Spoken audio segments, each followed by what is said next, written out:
Pakisuyong pakinggan ngayon ang ating tagapangasiwa ng Assemblea, si Brother Anastasio Elcano, habang inihaharap niya sa atin ang ulat sa pananalapi ng ating sirgito.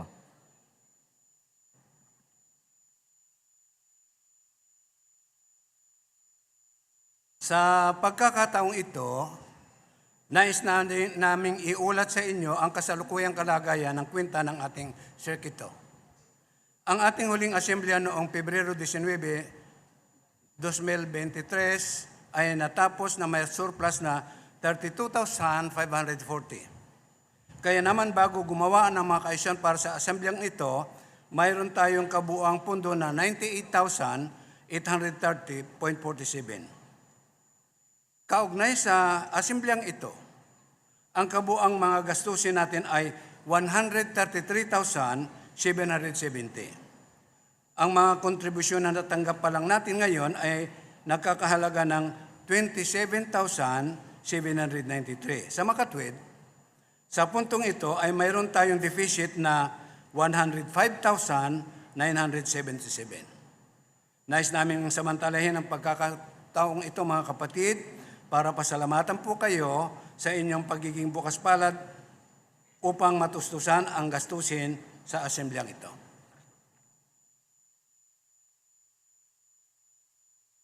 Kasama sa kayusan ni Jehovah para sa mapakain tayo sa espiritual ang paghahanda ng mga programa gaya nito, pati na ang pagtatayo at pagmamantini ng mga lugar ng pagsamba. Para sa mga gustong tumulong, pwede kayong maghulog sa mga kahon ng contribution. Ang mga cheque na ibibigay bilang contribution ay dapat ipangalan sa Watchtower Bible and Tract Society of the Philippines, Inc. Kung posible, ang mga donasyon ay pwedeng gawin online sa donate.jw.org. Pwede ka ring mag-donate gamit ang GCash. Sa GCash mo, pumunta sa Bills at i-search ang Watchtower Worldwide Work para mag-donate. Asul na kamay ang logo nito sa GCash app. Pagbabago sa venue ng meeting, magkakaroon ng business meeting ang mga elders mamayang 4:30 p.m. sa lugar dito sa may harapang bahagi ng stage. Lost and found.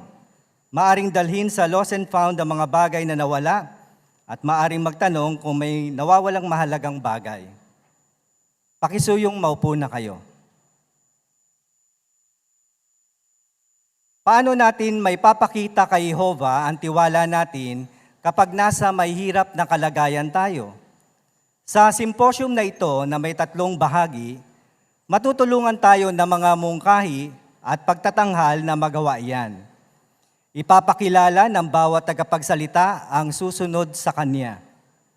Tawagin natin ngayon si Brother Clint Sarmiento mula sa Baliser Congregation para iharap ang unang bahagi ng simposium na may temang Hintayin si Jehovah kapag pakiramdam mo nag-iisa ka.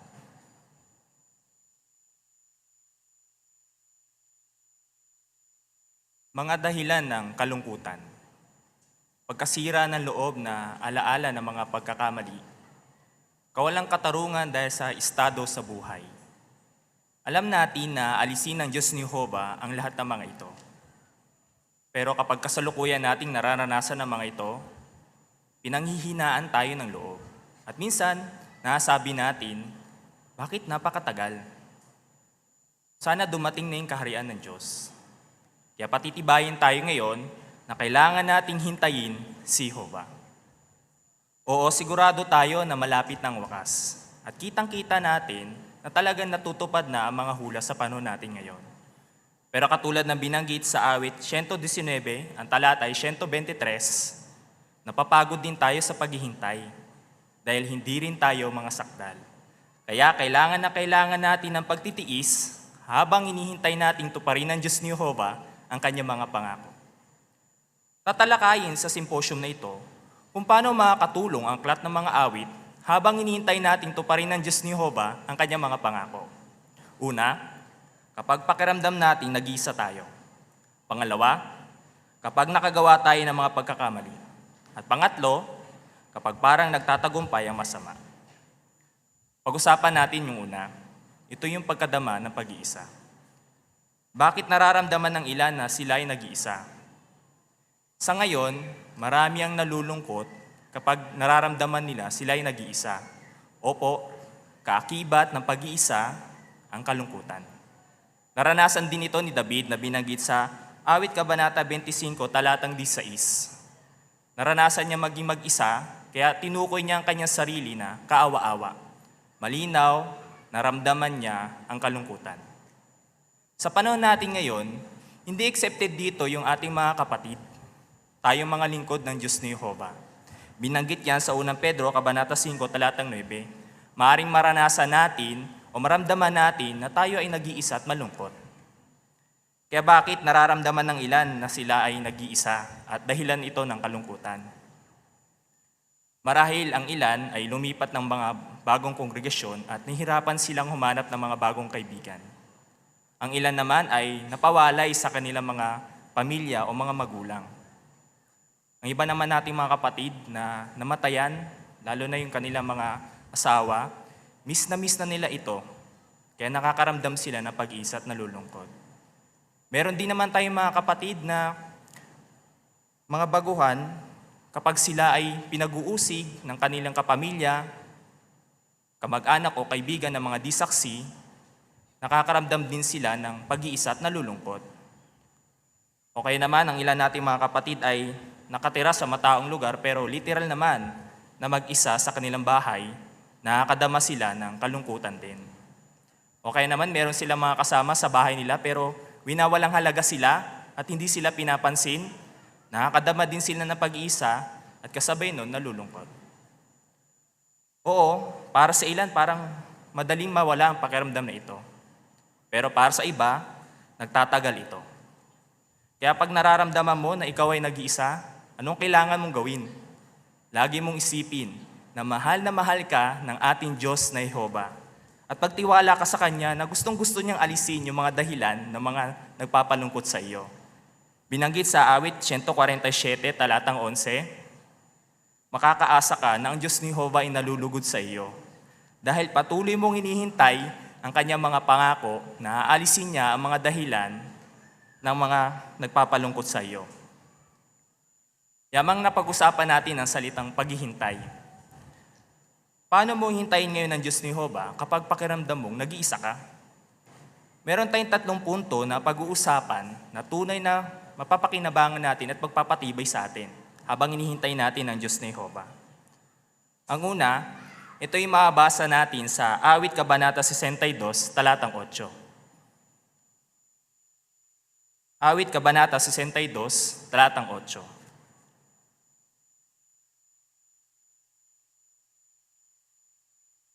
Lagi kayong magtiwala sa Kanya, o bayan. Ibuhos ninyo sa Kanya ang laman ng puso ninyo, ang Diyos ay kanlungan natin. Kukunin natin yung mga salita dito na ibuhos ninyo sa Kanya ang laman ng puso ninyo. Sa papanong paraan? O alam natin, sa pamagitan ng panalangin. Kaya ito yung una. Sabihin kay Jehovah ang nararamdaman mo sa panalangin at tunay na kapag gagawin mo ito, base sa binasa nating teksto, sa bandang huli, mararamdaman natin siya ay tunay na magiging kanlungan para sa atin. Pero ang tanong, paano natin masabi na siya ay kanlungan kapag tayo ay nananalangin sa Kanya? Ganito ang binanggit ng Watchtower 2022, August 10, page 6. Gusto ng Diyos ni Jehovah na tayo ay nananalangin sa Kanya. At gustong-gusto niya na pakinggan yung panalangin ng Kanya mga mananamba. At alam niya kung anong pinagdaraanan mo. At sinisiguro niya na pakikinggan niya ang iyong panalangin sa anumang oras at sitwasyon. Kaya sabihin sa Kanya ang alalahanin mo at anong epekto nito sa iyo. At hilingin sa Kanya na tulungan ka sa iyong nararamdaman. At kapag gagawin mo ito, tunay na mararamdaman mo ang Diyos ni Jehovah isang kanlungan. At mararamdaman mo rin na gagaan din ang iyong pakiramdam. Kunin nating halimbawa si Elias. Si Elias, ginawa niya rin to. Sinabi niya sa Diyos ni Jehovah kung ano yung nararamdaman niya. Ibinuhos niya yung kanyang laman ng puso. At gumaan din yung pakiramdam niya dahil sa sinabi sa kanya ng Diyos ni Jehovah. At mabasa natin ang ulat na yan sa unang hari, Kabanata 19, 9 hanggang 18. Ang sitwasyon, ang bayan Nagrebelde sila o sumama. Tumakas sila, ngayon si Elias tumakas at nasa loob siya ng kuweba at malungkot. Kaya pakiramdam ni Elias, nag-iisa na lang siya. Binanggit niya nga sa talata 14, ako na lang ang natira. Pero totoo bang siya na lang ang natira? Hindi. Maaring mahirap para kay Elias na aminin sa Diyos ni Jehovah kung ano yung nararamdaman niya. Pero hindi niya hinayaan yung kanyang pride o kanyang pagiging mahiyain para ibuhos sa Diyos ni Jehovah kung ano yung nararamdaman niya. Kaya makikita natin sa talata 11, 15 hanggang 18, pinatibay siya ng Diyos ni Jehovah. At anong resulta? Gumaan yung kanyang pakiramdam. Kaya nagpakita na magandang halimbawa sa atin ngayon, tayong tapat na naglilingkod sa Diyos ni Jehovah, na sabihin natin sa Diyos ni Jehovah kung anong nararamdaman natin sa pamagitan ng panalangin. At kapag gagawin natin yon, tunay na mararamdaman natin na siya ay tunay na kanlungan at gagaan yung ating pakiramdam dahil sa mga pampatibay na sinasabi sa atin ng Diyos ni Jehovah na mababasa natin sa Biblia. Ano yung pangalawa? Ito yung patibay na pakikipagkaibigan mo sa iyong Ama sa Langit at kahit kailan, hinding-hindi ka niya iiwan. Pinatunayan niyan sa awit kabanata 27, talatang 10. Iwan ka man ng iyong mga kaibigan, kapamilya o kamag-anak, pero si Jehovah, hinding-hindi ka niya iiwan.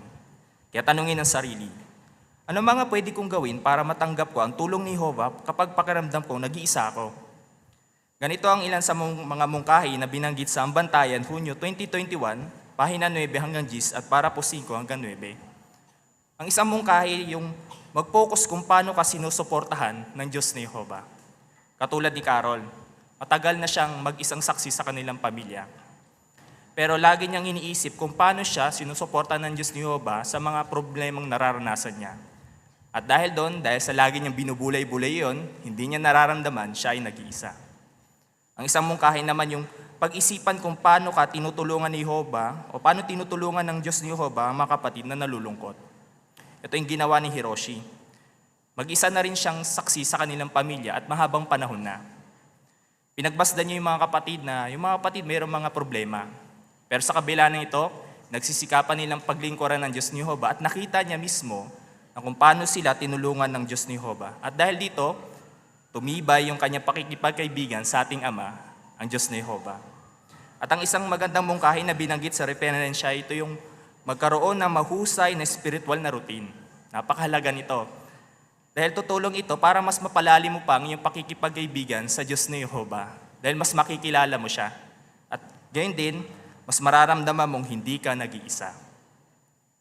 Bueno, ano naman yung pangatlo? Pangatlo, kung paano mo hintayin ng Diyos ni Jehovah kapag pakiramdam mong ikaw ay nag-iisa. Mababasa natin yan sa awit kabanata 68, talatang 6. Awit kabanata 68, talatang 6.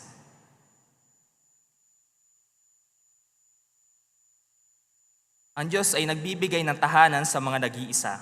Pinalalaya niya ang mga bilanggo at pinasagana sila. Pero ang mga sutil ay titira sa tuyot na lupain. Ano daw yung binibigay ng Diyos ni Jehovah sa mga nag-iisa? Opo, tahanan. Sa ibang salin ng ating Biblia, binanggit yung mga salita na pinatatahan ng Diyos sa bahay ang mga nag-iisa. Kaya ano yung tinutukoy dito na tahanan o bahay na binibigay niya sa mga nag-iisa? Walang duda, kundi yung nakikita natin kanyang organisasyon dito sa lupa. Kaya ito po yung pangatlo, spiritual na pamilya. Kaya patibayin mo ang iyong kaugnayan sa spiritual na pamilyang inilalaan sa iyo ng Diyos na Jehovah. Katulad ni Delphine. Naramdaman niya na siya ay nag-iisa noon. Pero dahil sa napatibay siya sa awit kabanata 68, talatang 6, naranasan niya yung tunay na kapanatagan kasama na mayroong masayang malapit na kaugnayan sa Diyos ni Jehovah. Oo, ang spiritual na pamilya na ibinigay sa kanya. At dahil dito, tumulong ito sa kanya na magkaroon ng positibong pananaw sa ating mga kapatid. Dahil na-realize niya na sila ay kanyang spiritual na pamilyang ibinibigay ng Diyos ni Jehovah. Kaya napakahalaga na dumalo tayo sa ating in-person na mga pagpupulong hanggat posible sa kalagayan mo. Kasi kapag gagawin mo ito, mas mararamdaman mong hindi ka nag-iisa at mas mararamdaman mo yung mainit na pag-ibig ng ating mga kapatid bago, kasulukuyan at pagtapos ng ating mga pagpupulong o ang ating mga in-person na mga pagpupulong. Kasama rin din dyan yung patibayin mo ang pakikipagkaibigan mo sa mga dati mo ng kaibigan at makipagkaibigan ka rin sa iba. Marahil matagal na kayong hindi nagkita, pero marami ka pa rin matututunan sa Kanya. Mapapatibay ka pa rin sa Kanya. Magkaiba man ang agwat ng inyong edad, kinasanayan, kinaugalian, o kinalakhan, mapapatibay ka pa rin sa Kanya at marami ka pa rin matututunan sa Kanya. Dahil sila ay mga tapat na Kristiyanong inilalaan sa iyo ng Diyos ni Jehovah na espiritual na pamilya. Kaya huwag mahiyang lumapit. Sa umpisa parang ilang ka pa na sabihin ang nararamdaman mo. Pero ito ang umpisa para magkaroon kayo ng malapit at malalim na pakikipagkaibigan. Saan mo ito maring umpisahan? Maring umpisahan mo ito sa ministeryo. Maring iyain mo siya sa bahay-bahay, magpartner kayo sa RB at study at iyain mo na rin siyang kumain. At kapag gagawin mo mga ito, kahit kailan, hindi mo mararamdaman na ikaw ay nag-iisa. Dahil kasama mo ang ating mga kapatid, katulad sa bulwagan natin ngayon dito sa ating assembly hall. Dahil sila ang espiritual na pamilyang inilalaan sa iyo ng Diyos na Jehovah. Tingnan natin ngayon ng isang brother na nalulungkot dahil pakiramdam niya siya ay nag-iisa.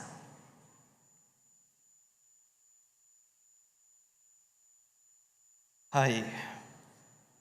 Gabi nang nakauwi si Jim sa trabaho, Biyernes ngayon at mag-isa lang siya sa bahay. Wala ring plano sa Jim sa weekend, kaya nagsimula na siyang malungkot.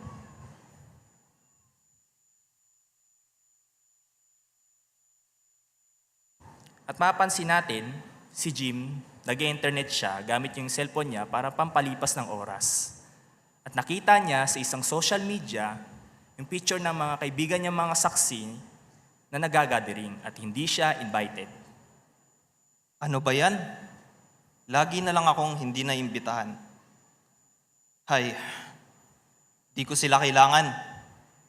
Iinom na lang ako at magre-relax.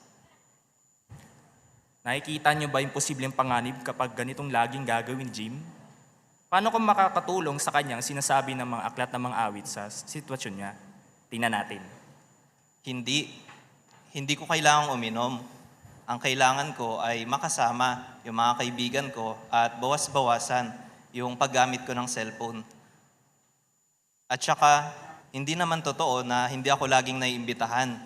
Siguro, hindi lang kasing dalas ng gusto ko.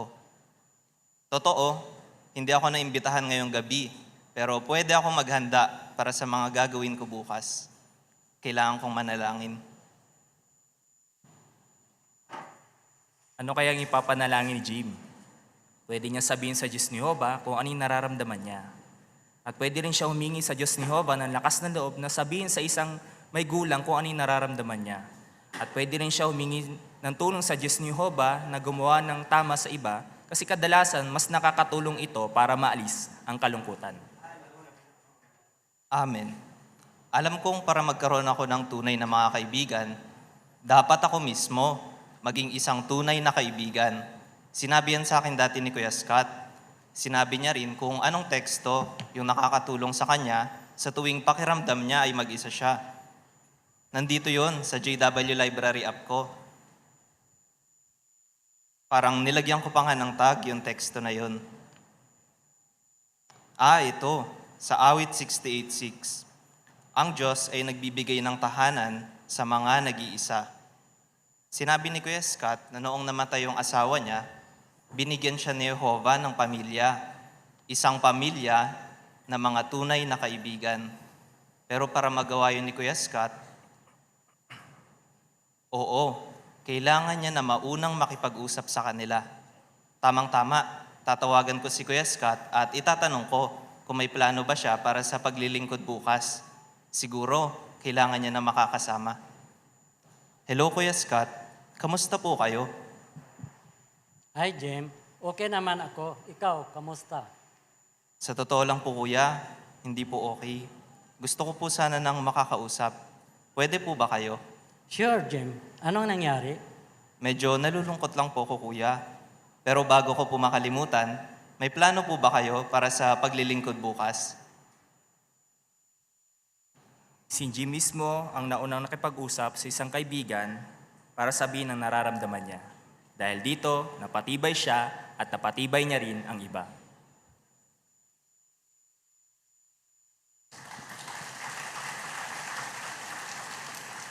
Oo, napakahalagang patuloy na hintayin si Jehovah. Tandaan, ang mga naghihintay kay Jehovah, hindi nila kailanman nararamdaman na sila ay nag-iisa.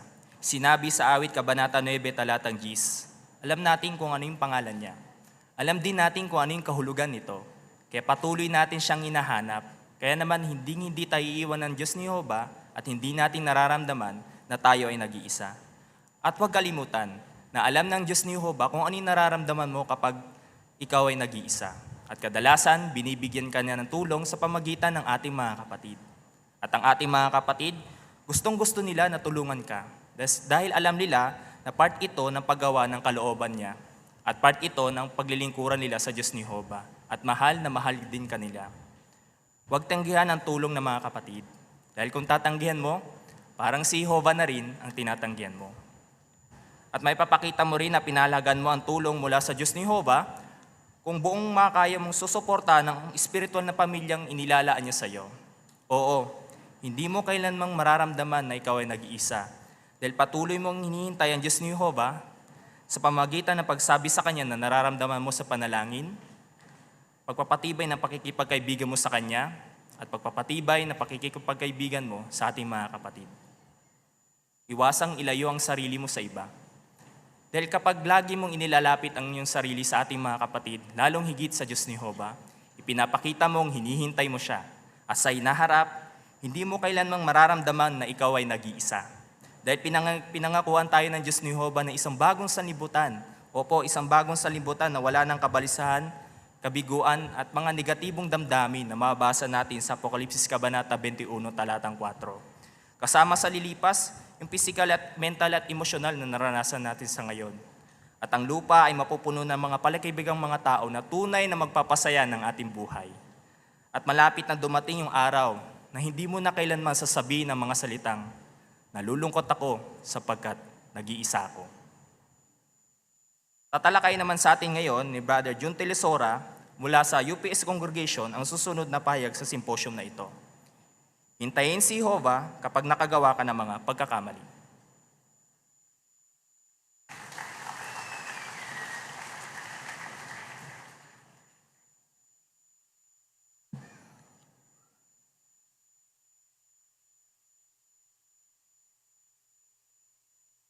Minsan ba ay nabanggit na ninyo sa inyong mga sarili ang mga pananalitang di sin sana? O it might have been? Ayon sa isang kilalang Makata na si J.G. Whittier, isa ito sa malulungkot na pananalitang maaaring bigkasin o isulat ng isang tao. Ang tinutukoy niya dito ay ang mga bagay na pinanghihinayangan natin o mga bagay na pinagsisisihan natin. Na kung may babalik lang natin ang nakaraang panahon, ay nais natin itong baguhin. Ang pagsisisi o panghihinayang ay nagpapahirap sa kalooban dahil sa mga bagay na ating ginawa o hindi natin ginawa. Maaari itong mga hulugang muling tumangis. Lahat tayo ay nakagawa ng mga bagay na gusto nating baguhin kung maibabalik lang natin ang panahon. Marahil ay nasabi nyo sa inyong sarili, sana hindi na lang ito yung ginawa ko. Kung edi sana, iba ang kalagayan ko ngayon. May mga taong nakagawa ng mga pagkakamali o ang iba pa naman ay malulubuhang kasalanan pa nga. Ang ilan, natutong kalimutan ang nakaraan at nagpatuloy sa kanilang buhay. Pero, meron ilan naman na nasisiraan ng loob dahil sa mga pagkakamaling nagawa nila. Isa ka ba sa kanila? Umahad lang ba ang mga damdaming ito ng guilty o nasisiraan ka ba ng loob dahil sa mga kamaliang nagawa mo noon na pinagsisihan mo at humahad lang ito sa iyong kagustuhang mapaglingkuran ang Diyos na Jehovah? Gusto nating maglingkod sa Diyos na Jehovah nang walang nagagawang pagkakamali. Pero imposible yan sa ngayon. Bakit? Dahil sa ating di perpektong katawan. Sa katunayan, si Apostol Pablo, siya mismo ay sumulat sa Aklat ng Roma, Kabanata 18 ng ganito. Gusto kong gawin ang mabuti, pero wala akong kakayahang gawin iyon. Kaya Kahit alam natin na ang Diyos na Jehovah ay Diyos ng pag-ibig, baka maisip natin sa ating sarili na kung karapat-dapat ba tayo sa pagpapatawad niya. Kung nakikipaglaban tayo sa isang kahinaan, baka masiraan tayo ng loob kapag naulit natin iyon. O baka pinagdurusahan natin ang mga epekto na nagawa nating pagkakamali at dahil dito, sobra tayong nakukonsensya. O baka naman nagdududa tayo kung katanggap-tanggap sa Diyos na Jehovah ang ating paglilingkod. Si Haring David, inilarawan niya yung bigat na kanyang nararamdaman nang siya ay nakagawa ng pagkakamali. Sa awit 38:4, ganito ang kanyang paglalarawan. Lampas ulo na ang mga pagkakamali ko, gaya ng mabigat na pasan. Hindi ko na kayang dalhin ang mga ito. Pero paano ba natin hihintayin si Jehovah kapag tayo ay nakagawa ng pagkakamali? Kapag nakagawa tayo ng pagkakamali, kailangan natin hingin ang tulong ni Jehovah at magtiwala sa pangako niyang patatawarin niya tayo. Kailangan nating sundin ang pinagagawa niya para maibalik natin yung mabuting kaugnayan natin sa Kanya. Ipagtapat yung ating kasalanan sa Kanya, humingi ng tawad sa panalangin at itama ang ating mga pagkakamali. Pero paano natin matatanggap ang awa at maibiging kabaitan ni Jehovah? At ano ang sinasabi ng Biblia na dapat natin gawin para magkaroon tayo ng kapayapaan ng isip? Bueno, minsan ba sa inyong buhay ay nadaig ka na ng nakaraang mga pagkakamali? Ano pat iniisip na hindi ka karapat-dapat sa awa ng Diyos? Marahil darama natin ito dahil napakabigat at napakarami na ng ating mga kasalanan.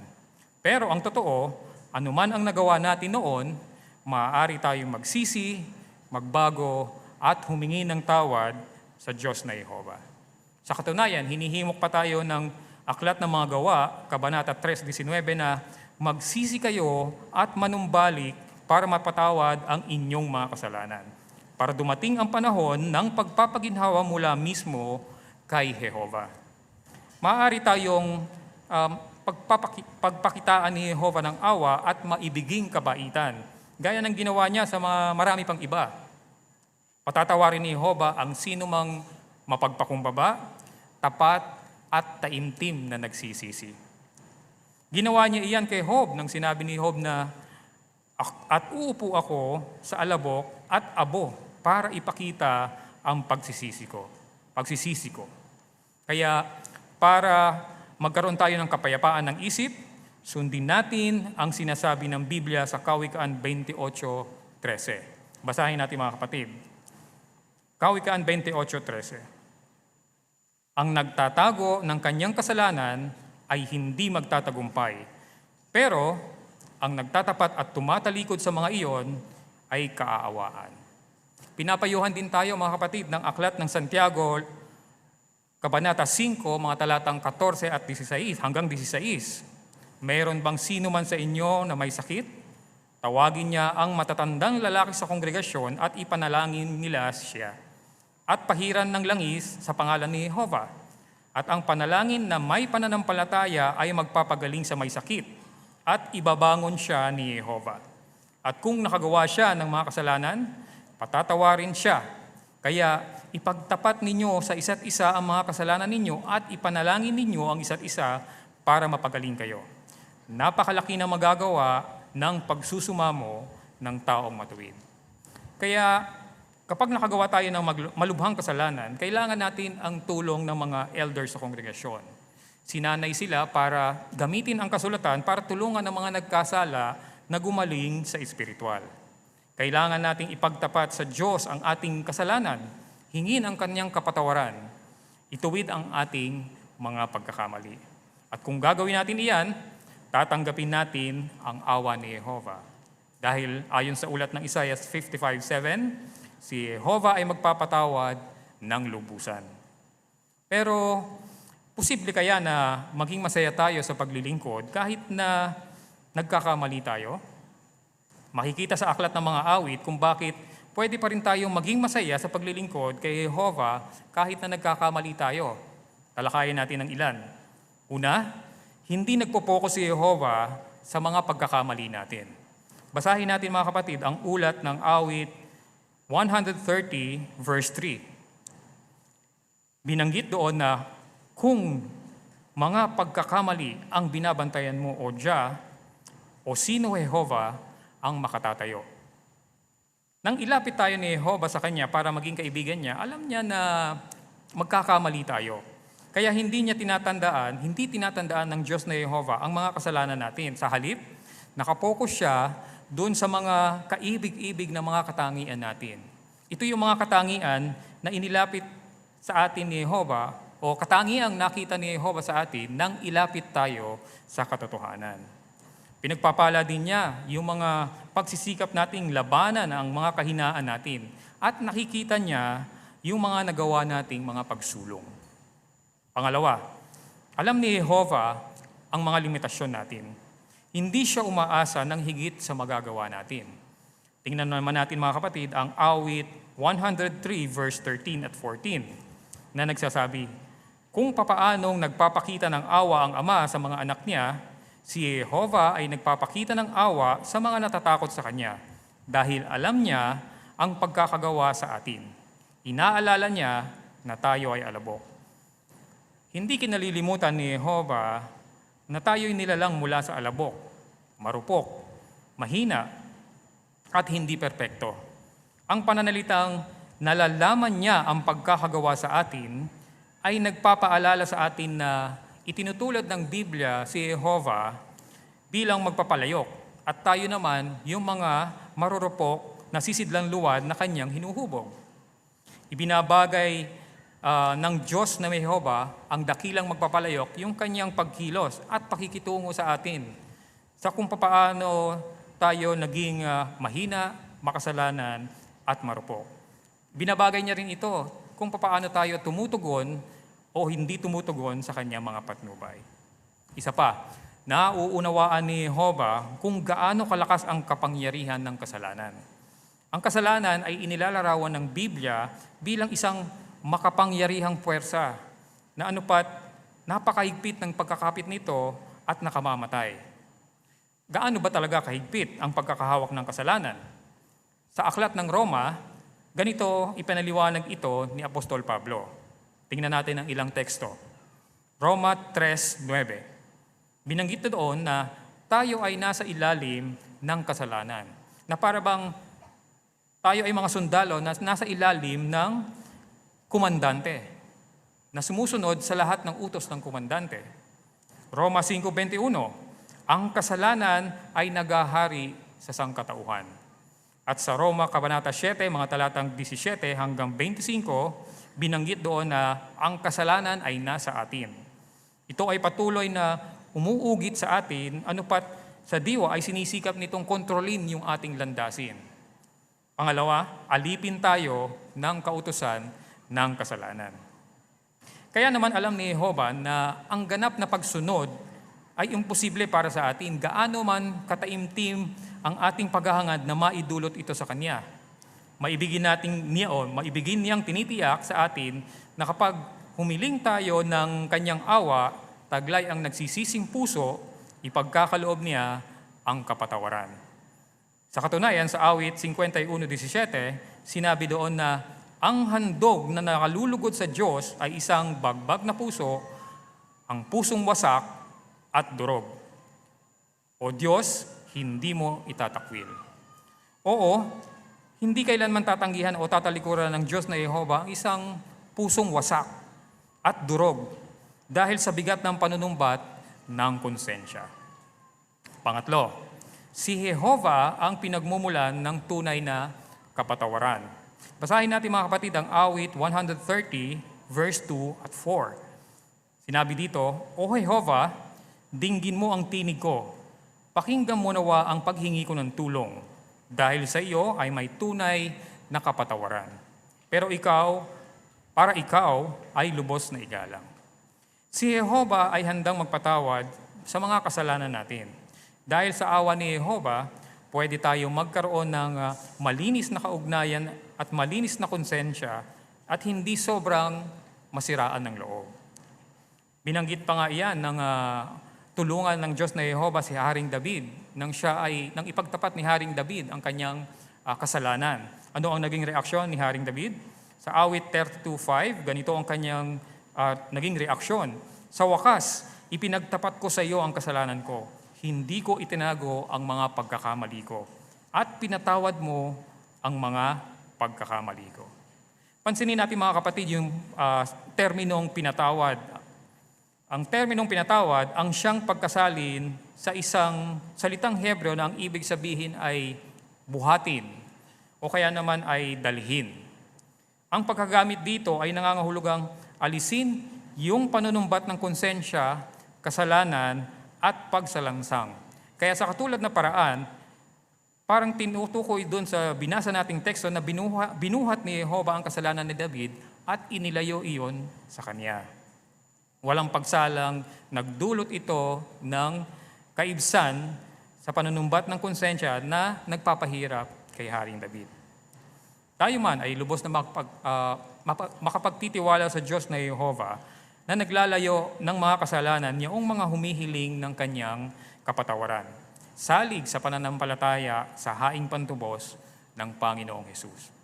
Ikaapat, naglaan si Jehovah ng mga kaibigan, mga may gulang na Kristiyano na makatutulong sa atin kapag nasisiraan tayo ng loob habang nilalabanan natin ang isang kahinaan. Sa awit 54:4, tinukoy rito yung mga kapatid sa kongregasyon na sumusuporta sa Diyos na Jehovah. Kasama ang mga elders at mga hinirang na mga kapatid na hinirang ng Diyos na Jehovah na laging nariyan para tulungan tayo kung tayo ay nasisiraan ng loob sa mga kamaliang nagawa natin. Tingnan natin ngayon ang dalawang sister na magkasama sa ministeryo at pansinin kung paano tinulungan ng isang sister ang kaibigan niyang nasisiraan ng loob dahil sa nagawang pagkakamali. Mali yata yung nagawa ko, yung sinagot ko sa kanya. Mahirap nga yung tanong niya, pero nasagot mo. Di lang siya sumang-ayon, pero sa tingin ko, naintindihan niya yung sagot mula sa Biblia. Salamat sana ganyan din ako, kapositibo. Maganda ang iyong naging sagot, para ka nga ang isang pioneer eh. Teka, napag-isipan mo na bang muling bumalik sa pioneering? Hindi ko kasi alam kung kaya ko ba ulit. Dahil ba sa schedule mo? Hindi. Pakiramdam ko kasi hindi pa ako karapat-dapat na maging pioneer ulit dahil sa mga nagawa ko dati.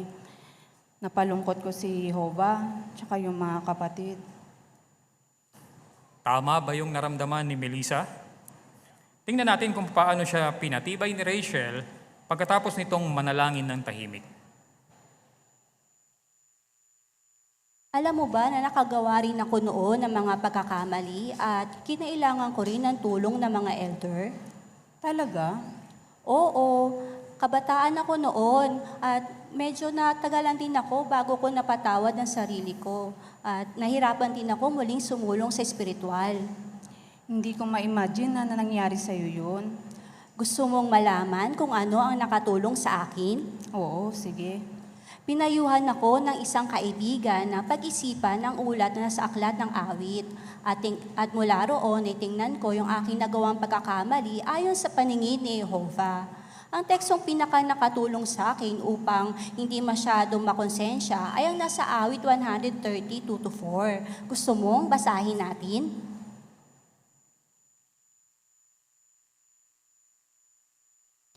O Jehovah, dinggin mo ang tinig ko, pakinggan mo nawa ang paghingi ko ng tulong. Kung mga pagkakamali ang binabantayan mo, O Jah, sino, O Jehovah, ang makatatayo? Dahil sa iyo ay may tunay na kapatawaran, para ikaw ay lubos na igalang. Nakita mo ba kung paano nagpapatawad si Jehovah?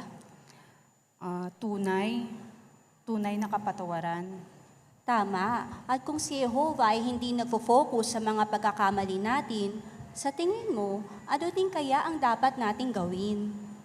Huwag ding mag-focus sa mga pagkakamali natin. Kinailangan kong tanggapin ang pagpapatawad ni Jehovah at magtiwalang para sa akin ang pantubos na inilaan niya. Alam mo ba kung bakit? Dahil gusto ni Jehovah na maglingkuran tayo sa Kanya ng may kagalakan kahit pa nakagagawa tayo ng mga pagkakamali. Oo nga, no? Tama ka.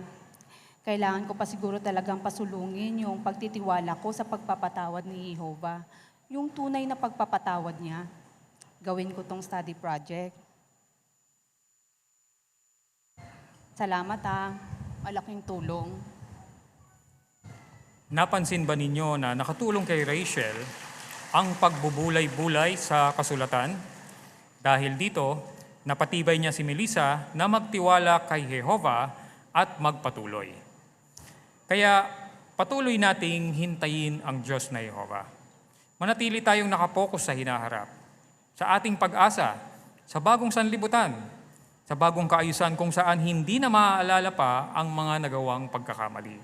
Kaya hanggat hindi pa iyan nangyayari, magtiwala na hindi nagpo-focus si Jehovah sa mga pagkakamali natin, na alam niya ang mga limitasyon natin, at na talagang patatawarin niya tayo kung tayo ay nakagawa ng pagkakamali. Tanggapin natin ang tulong ni Jehovah na ibinibigay niya sa pamamagitan ng panalangin, ng kasulatan, at mga may gulang na Kristiyano. Tatalakayin naman ni Brother Jericho Dalope ang huling pahayag ng symposium na ito. Hintayin si Jehovah kapag parang nagtatagumpay ang masasama.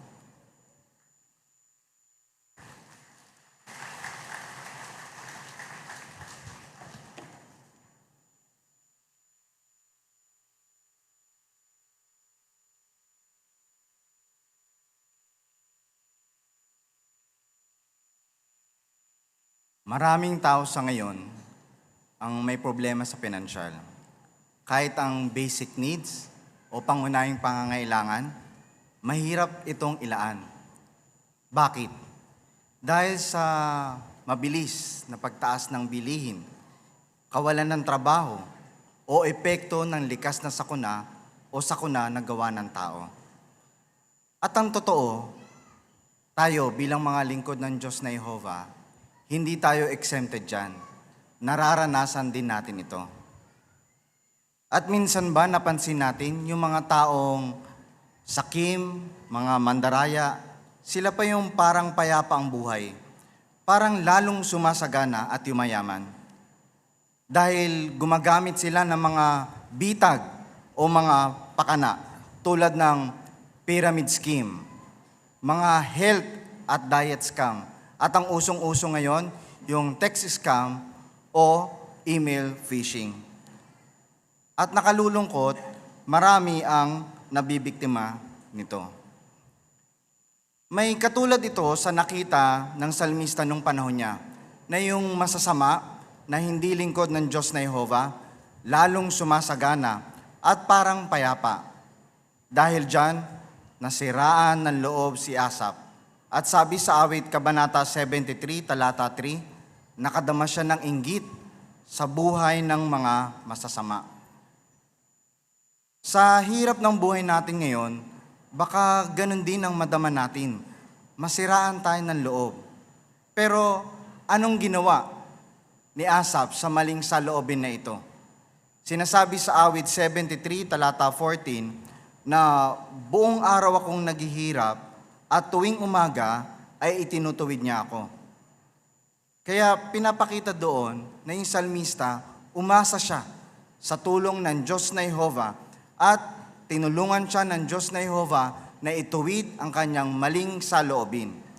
Oo, kung gano'n ang maranasan natin, makakaasa tayo na tutulungan tayo ng Diyos na Jehovah sa makaiwas sa tukso na tularan ng masasama at malabanan ang panghihina ng loob. Kaya paano kung parang nagtatagumpay na ang masasama at talagang gumaganda ang kanilang buhay? Anong gagawin natin? Hintayin si Jehovah. Anong gagawin natin para malabanan ang tuksong tularan ng masasama? Pag-usapan natin ang 5 paraan. Ang una na paraan ay isipin ang masasamang resulta ng maling gawain. Huwag tayong magpo-focus sa pansamantalang pakinabang sa paggawa ng mali. Ang totoo, hindi naman talaga panatag ang mga nagtitiwala sa kayamanan. Sinasabi sa awit 73:18 at 19, na ang taong wala sa Diyos ay nasa madulas na lugar na bigla na lang babagsak. Kaya napakapanganib ang epekto ng isa na magtitiwala siya sa kayamanan niya. Kasi kasi pwede niyang maranasan ang hirap o epekto ng pagiging focus sa material na mga bagay. May experience nga niya ang sarap ng pakinabang nito. Pero sinasabi sa atin na pansamantala lamang ito. Bigla itong mawawala at siguradong babagsak ang tao na nakasentro sa material at wala rin siyang magandang kinabukasan. Ang ikalawa, sundin ang mga prinsipyo sa Biblia habang pinaglalaanan mo ang sarili mo. Katulad ng unang prinsipyo sa Ecclesiastes Kabanata 7, talata 12. Ang sabi doon, dahil ang karunungan ay proteksyon, kung paanong ang pera ay proteksyon. Pero ito ang kahigitan ng kaalaman. Iniingatan ng karunungan ang buhay ng nagtataglay nito. Oo, ang pera ay proteksyon.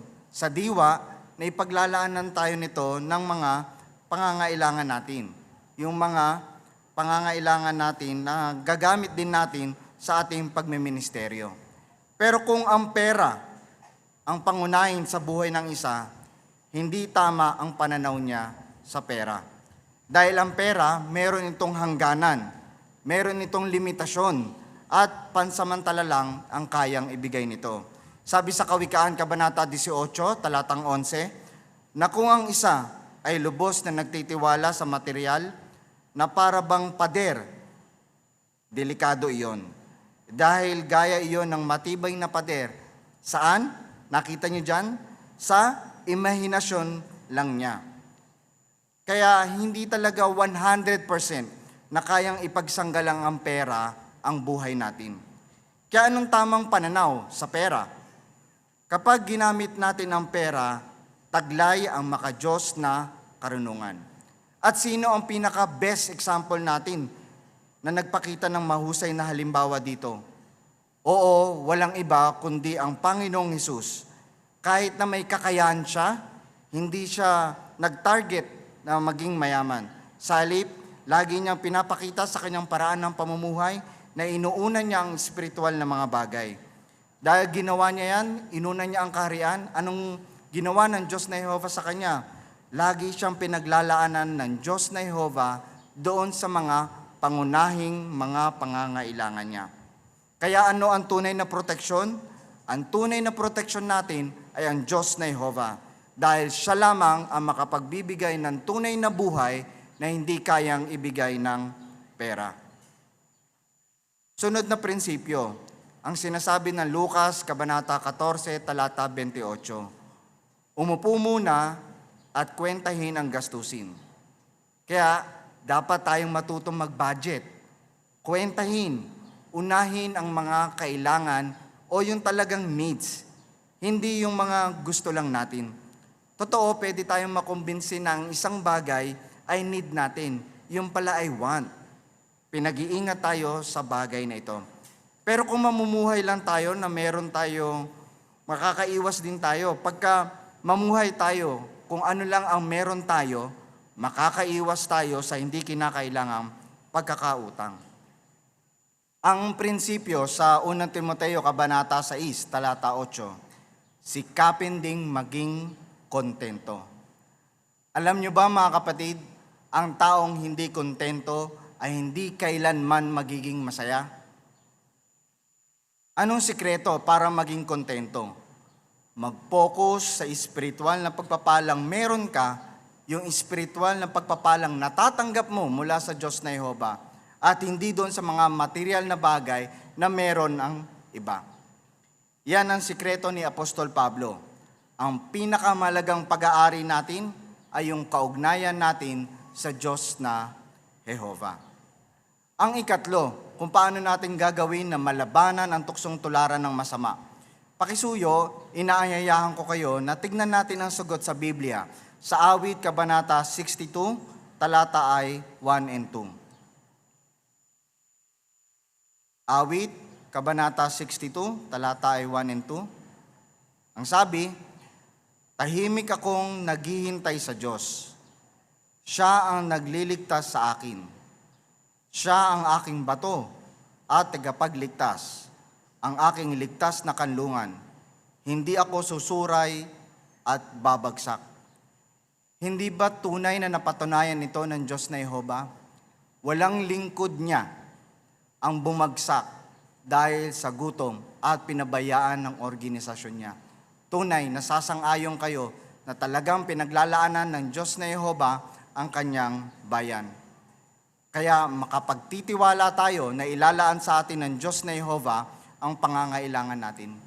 Oo, normal na makadama tayo ng pag-aalala pagdating sa material na pangangailangan. Naintindihan yan ng Diyos na Jehova kung bakit tayo nag-aalala. Dahil nakikita ng Diyos na Jehova ang mga paghihirap natin. Kaya dapat nating patibayin ang ating personal na kaugnayan sa Diyos na Jehova. Unahin ang pinaka-importanting gawain. Sinabi ng Panginoong Hesus, patuloy na unahin ang kaharian at ang katwiran at ang lahat ng bagay ay ilalaan o ibibigay niya sa atin. Ang ikaapat, basahin natin mga kapatid ang sinasabi sa awit 62:10. Awit, Kabanata 62:10, at alamin natin kung paano natin malalabanan ang tuksong tularan ang masasama. Awit, Kabanata 62, talata ay 10. Ang sabi, huwag kayong magtiwala sa pangingikil o umasa sa pagnanakaw. Kapag dumami ang kayamanan ninyo, huwag ninyong ipako rito ang isip ninyo. Anong tinuturo sa atin ito? Pinapayuhan tayo ng tekstong ito na labanan ang tuksong makisali sa mapandayang mga pakana para lang kumita ng pera. Ang ikalima, tulungan ng iba na tanggihan ang sakim o di tapat na gawain sa mundo. Maging mahusay tayong halimbawa sa ating paraan ng pagsasalita, sa ating paraan ng pagkilos. Mga magulang, ipakita sa inyong mga anak na ang pinakapangunahin at mas mahalaga ay ang mga espiritual na mga bagay sa halip na material na mga bagay. Merong mag-asawang sumunod sa payong ito. Sina Kit at Bonnie ay naging saksi bago gumraduate ng dentistry. Ang mag-asawang ito ay merong 5 anak na babae. Pero papaano nila naipakita na bilang isang magulang na pangunahin sa kanilang espiritual na mga bagay? Imbes na tumanggap sila ng maraming pasyente para maging maalwan ng buhay sana nila, anong ginawa ng magulang na ito? Ginawa nilang simple ang kanilang buhay. Kaunting pasyente lang ang tinatanggap nila. At sabi nga nila, eksakto lang ang pera nila. At natutuhan din nilang maging magtipid. Dahil sa ginawa nila, hindi nahadlangan yung kanilang paglilingkod sa Diyos na Jehova. At ano pang naging resulta? Naging mas malapit sila sa isa't isa, mas nagmahalan sila, at masayang masaya sila. At lahat sila ay nakapaglingkod bilang regular pioneer. Kaya mga magulang, maging mahusay na halimbawa sa inyong mga anak at matatandaan ng inyong mga anak ang ginawa ninyong mga sakripisyo at pag-una sa mga espiritual na bagay at sa kaharian. Kinokomendahan namin kayo mga magulang. Kitang-kita naman ngayon na naisama ninyo sa inyong pamilya dito sa bulwagang ito na kasamang makadalo sa asemblea. Pinapakita nyo lamang na kayo ang umuna sa espiritual. Maaring may mga tinanggihan kayong alok para sa material ng mga pangangailangan ninyo. O maaring umabsent kayo sa inyong mga trabaho. Pero naging mahusay kayong halimbawa sa inyong mga anak dahil sa pag-una ninyo sa espiritual na mga bagay. Mga elder, may biging tulungan ang mga kapatid na natutuksong makisali sa sakim o di tapat na gawain sa mundong ito. Maging matalas ang ating pakiramdam. Kamustahin sila? At ngayon pa lang, sikapin na nating maghanap ng mga publikasyon o literatura na tutulong sa kanila na magkaroon ng tamang pagmalas tungkol sa material na bagay. Ngayon, tignan natin ang isang patatanghal. Natutokso ang isang brother, si Sam, na sumali sa isang pyramid scheme. Tignan kung paano siya tinulungan ng isang elder. Jan, Uy, Sam, Jan, may magandang balita ako. ano yon? Nakakita na ako ng, di ba nabanggit ko sa iyo na naghahanap ako ng trabaho? Yung trabahong makapagpa-pioneer ako, makapag-remote volunteer sa Bethel, at gayon din mapaglalaanan ko yung pamilya ko. Sa tingin ko, Jan, dininig na ni Jehovah yung panalangin ko. Wow, ayos yan Nakakita kasi ako ng magandang pagkakakitaan. Mag-i-invest lang ako ng konting pera at pagkatapos, mag-i-recruit ako ng ibang mag-i-invest at kada recruit ko, meron akong komisyon. Ang kailangan ko lang gawin, hintayin ko lang lumago yung pera ko. Tamang-tama talaga ito sa akin, Jan. Mukhang maganda naman ang motibo ni Sam. Pero, pyramid scheme iyon. Tignan natin kung ano ang pinayo ni John. Nakakatuwa, Sam, yung pagnanais mo na palawakin pa yung paglilingkod mo kay Jehovah.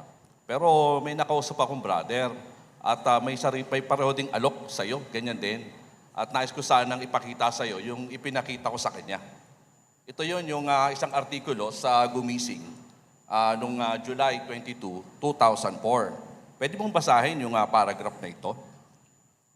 Laging nabubuwag ang pyramid scheme dahil imposibleng gawing tuloy-tuloy ang paglalagap, pangangalap ng bagong mga miyembro. Isaalang-alang ang susunod na kalkulasyon. Kung may 5 tao na nagpasimula ng pyramid at bawat isa ay nangalap ng 5 pa, ang bilang ng bagong mga nakalap ay magiging 25. Kung ang bawat isa naman sa mga ito ay mangangalap ng 5, mangangahulugang ito na karagdagang 125. Kapag umabot sa 9 na antas ang pangangalap, mayroon ng halos 2 milyong katao na kailangang mangalap ng mahigit na 9 na milyong iba pa. Alam ng mga promotor ng mga pyramid scheme na darating ang punto na imposible nang magdagdagan pa ang bagong mga miyembro. Kapag inakala nilang malapit nang dumating ang puntong iyon, tatakbo na nila yung pera. Ganun pala yun. Binabanggit pa dyan, Sam, upang kumita ka sa pyramid scheme, kailangang mawala ng salapi ang iba. Di ko naisip yan Naalala ko noon, Sam, may mga kapatid na naghirap dahil bumagsak yung pyramid scheme na sinalihan nila. Matagal-tagal din bago nila nakuha ulit yung tiwala ng iba. Salamat yan sa pag-share. Hindi nga talaga maibigin kung i-recruit mo yung iba sa pakanang alam mo na mawawala yung pera nila. Buti na lang ikinuwento ko sa iyo ito bago ko sinimulan.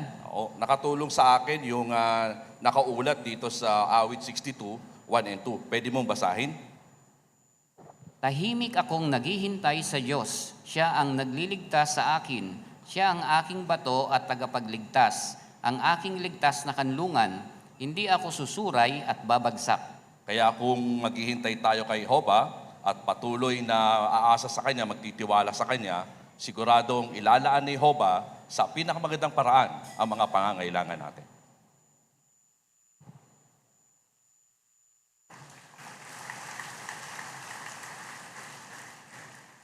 Sa symposium na ito, natuto tayo sa mga teksto mula sa Aklat ng Awit kung paano natin hihintayin ng Diyos na Jehovah.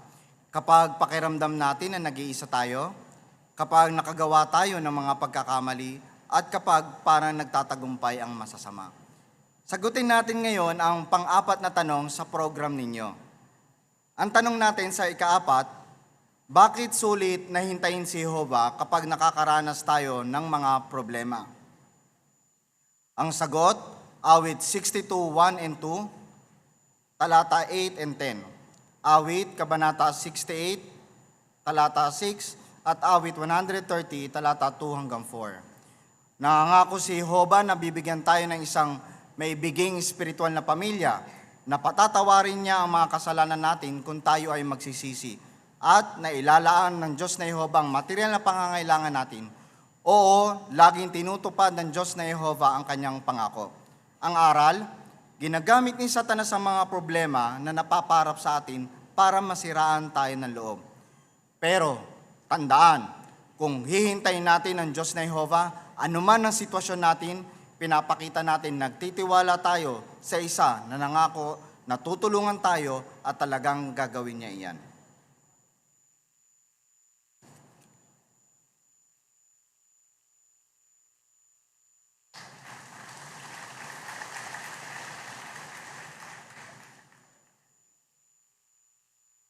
Salamat mga kapatid at sa inyong mga kasama. Dumating na tayo sa huling bahagi ng asembleyang ito. Sa buong programa, tinalakay natin kung bakit tayo dapat maghintay kay Jehovah. Paano gagantimpalaan ni Jehovah ngayon at sa inaharap ang pagtitiis natin.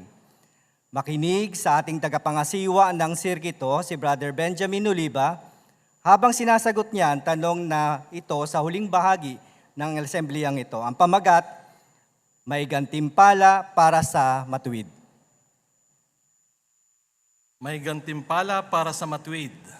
Well, yan mismo ang tinitiyak sa atin ng awit 58:11. Pakisuyo. Pakibuksan sa inyong Biblia ang awit 58:11. Kung inyo nang nakita, ganito ang sinasabi, at sasabihin ng mga tao, talagang may gantimpala para sa matuwid. Talagang may Diyos na humahatol sa lupa. Bueno, sino ba ang may tuturing na mga matuwid na karapat-dapat sa gantimpala? Para sa gayon ay mapabilang tayo na matuwid.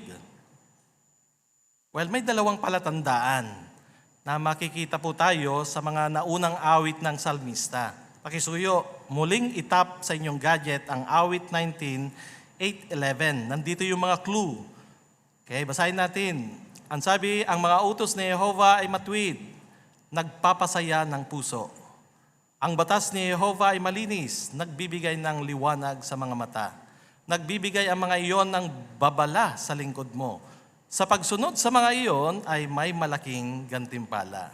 Ano yung susing salita dito? Well, makikita ninyo doon sa unang bahagi ng 8, ang utos ni Jehovah ay matuwid. Ngayon, anong gagawin ng isa doon sa utos na yon? Doon sa dulong bahagi ng 11, sabi, sa pagsunod sa mga iyon ay may malaking gantimpala. Kaya kung gusto mong mapabilang na matuwid, dapat na sinusunod mo yung pamantayan ng Diyos na Jehovah na nasa kasulatan.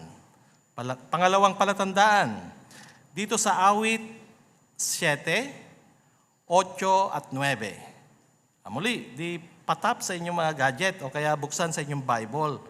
Awit 7 verses 8 and 9. Nang sabi, maglalapat si Jehovah ng hatol sa mga bayan, hatulan mo ako, O Jehovah, ayon sa matuwid kong mga gawa at ayon sa katapatan ko. Pakisuyo, wakasan mo nawa ang ginagawa ng masasama, pero patatagin mo ang mga taong matuwid, dahil ikaw ang matuwid na Diyos na sumusuri ng puso at sa kaibuturan ng damdamin. Ano yung mga susing salita naman dyan na ika nga ay para ma-identify natin kung sino yung mga ituturing na matuwid. Doon sa unang bahagi ng 8, sabi, maglalapat si Jehovah ng hatol sa mga bayan. Doon sa unang bahagi rin ng 9, sabi, pakisuyo, wakasan mo nawa ang ginagawa ng masama. Wow, makikita po ninyo na inaabangan ng isang matuwid yung matuwid na pag-ahatol ng Diyos na Jehovah. Gaya ng tema natin sa asambleyang ito ay maghintay ng may pananabik kay Jehovah. So ibig sabihin, kasama tayo, no? May tuturing tayo na matuwid. Pero dapat na-maintain natin yung una, maging masunurin tayo. Ikalawa ay maghintay ng may pananabik para sa paghatol ni Jehovah. At habang hinihintay natin yung gawaing paghatol ng Diyos na Jehovah, kailangan rin natin na magkaroon ng aktibong may ginagawa. Hindi lamang pagiging passive, na ika nga ay naghihintay pero walang ginagawa. Pero ang nais natin ay yung naghihintay na may ginagawa o kaya may nililinang na mga katangian. Ano yung mga katangian na ito? Una, maging matiisin. At kanina pa natin pinag-uusapan po ito. Pangalawa, maging mapagpasalamat, lalong-lalo na sa mga pagpapalang natatanggap natin mula sa Diyos na Jehovah. Napakarami tayong dapat ipagpasalamat sa Kanya. Mula kaninang umaga hanggang ngayon, ika nga ay nananatili tayong gising habang bahaging ito ay tunay na pagpapakita yun na ipagpasalamat natin. Kasi ika nga ay yung init ng panahon, kasama pa yung mainit na hangin, tila ang mga mata natin ay maaaring kukurap-kurap na. Yan. Pero dahil sa ika nga ay pinangangatawan natin, pinapasalamatan natin ang Diyos na Jehovah na nakatanggap tayo ng napakaraming mga paglalaang espiritual. Ikatlo na katangian na dapat mong linangin ay yung magtiwala na totoong gagantimpalaan tayo ng Diyos na Jehovah. Isa-isahin po natin ito na pag-uusapan. Palalawakin natin upang sa gayon ay maintindihan natin ng lubos yung pagiging matiisin, mapagpasalamat, at yung mismong pagtitiwala sa mga gantimpala ng Diyos na Jehovah. Diunahin muna natin yung pagiging matiisin. Bakit kailangan po natin na maging matiisin? Bueno, kahit tinitiyak ni Jehovah na ang kanyang mga mata ay nakatingin sa mga matuwid at ang kanyang tenga ay palaging dumirinig sa mga pagsusumamo ng mga matuwid gaya ng pinahiwatig ng unang Pedro 3:12, ibig sabihin, dinirinig niya yung mga panalangin natin, pero baka may pagkakataon na hindi nasasagot kaagad ni Jehovah ito.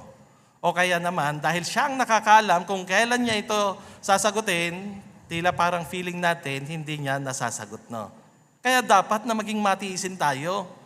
May naalala ba kayo na ika nga ay naging bahagi ng buhay niya, yung pananalangin, pagkatapos ay may pagkakataon na hindi nasasagot ang kanyang panalangin?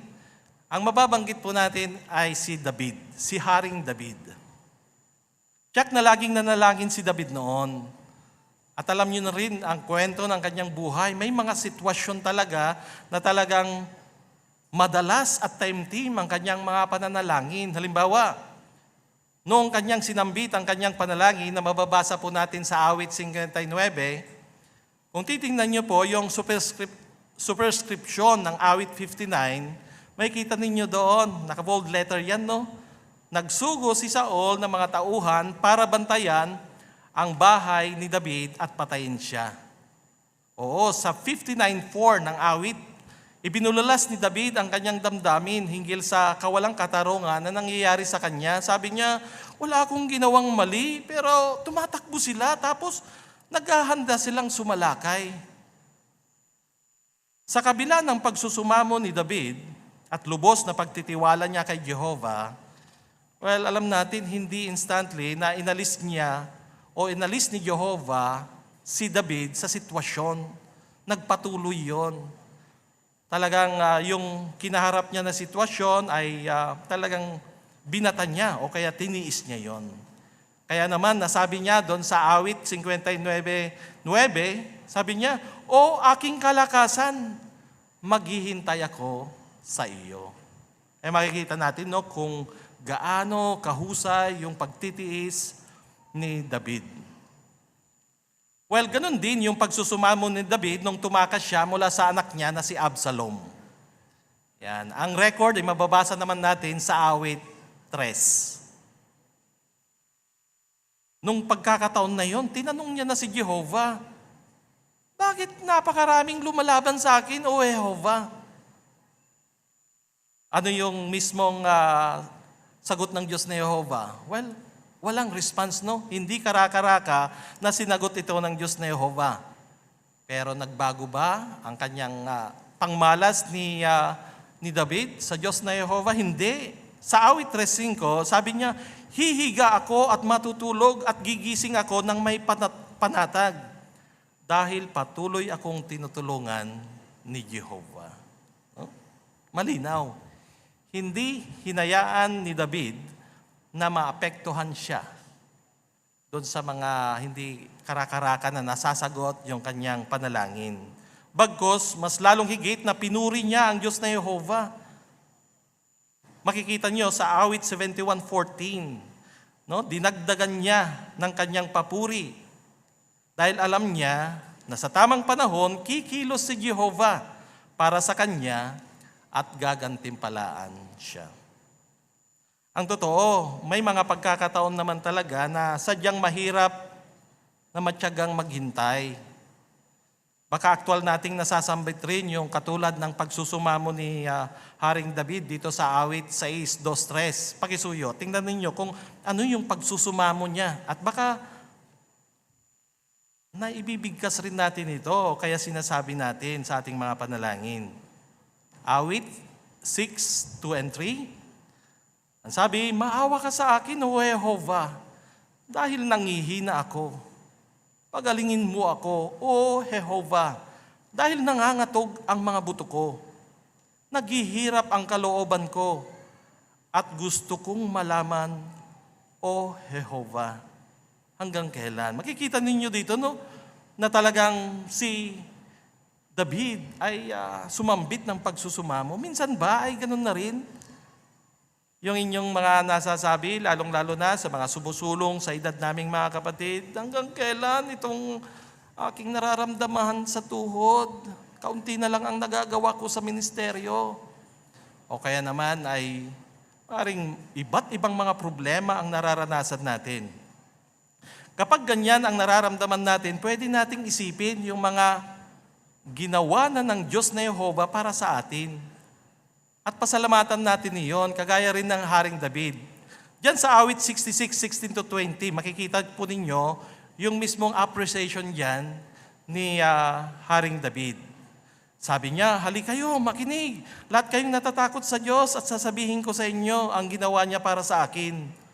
Tumawag ako sa Kanya at pinuri ko siya ng mga labi ko. Kung may nakasakit sa bagay sa puso ko, na hindi ko inalis, hindi sana ako dininig ni Jehovah. Pero dininig ako ng Diyos, nakinig siya sa panalangin ko. Purihin ng Diyos na hindi nagtakwil sa panalangin ko o nagkait ng tapat na pag-ibig sa akin. Ganun rin ang pwede nating gawin. Isipin natin lahat ng mga pagpapala na natatanggap natin sa Diyos na Jehovah. Bulay-bulayin natin ito at magpasalamat. At yan rin yung isang katangian na kailangan nating pasulungin. Kaya ito yung next na pag-uusapan po natin, yung pagiging mapagpasalamat. Well, hindi tayo mahirapon po mga kapatid at mga kaibigan na mag-isip kung ano-ano ang pwede nating ipagpasalamat sa Diyos na Jehovah. Dahil bilang tapat na maglingkod niya, sari-sari, iba-iba yung natatanggap natin na mga pagpapala. Sagana ito, ano pat sa Kawikaan 10:22, inilarawan ang pagpapala ni Jehovah ang nagpapayaman. Minsan ay literal yan, no? Pero minsan ay nagpapayaman ito ng iyong kalusugan, nagpapayaman ito ng iyong espiritualidad, nagpapayaman sa iba't ibang aspekto ng ating buhay. Tulad ng anong mga pagpapala? O isa-isahin natin. Una, pwede mong ilista. Ang patuloy na suportang natatanggap natin mula kay Jehovah. Halimbawa, nitong nagdaang pandemic.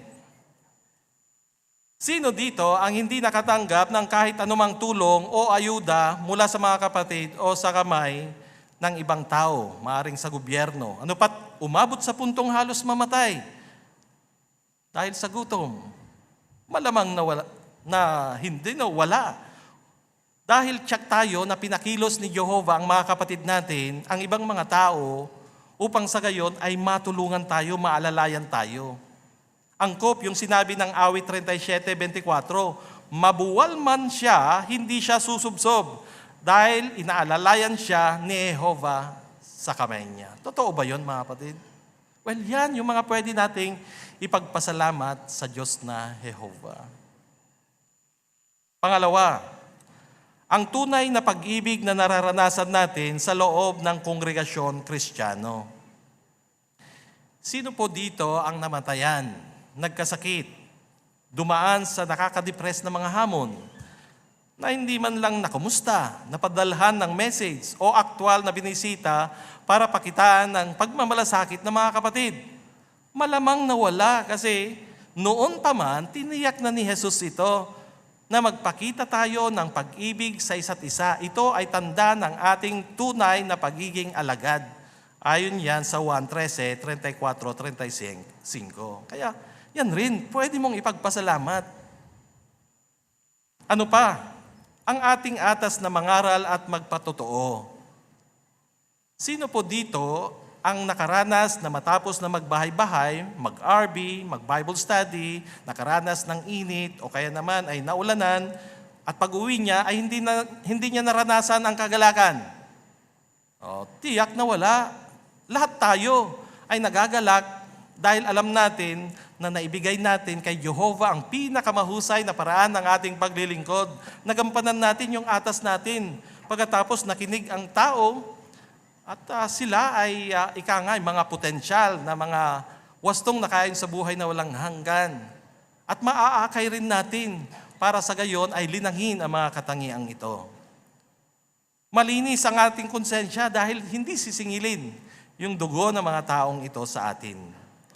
At ang pinakamahalaga, nakikita ito ng Diyos na Jehovah. At lahat ng mga pagsisikap natin, kaunti man o marami, ayon sa ating kalagayan, lahat ng mga ito ay napakahalaga sa Diyos na Jehovah.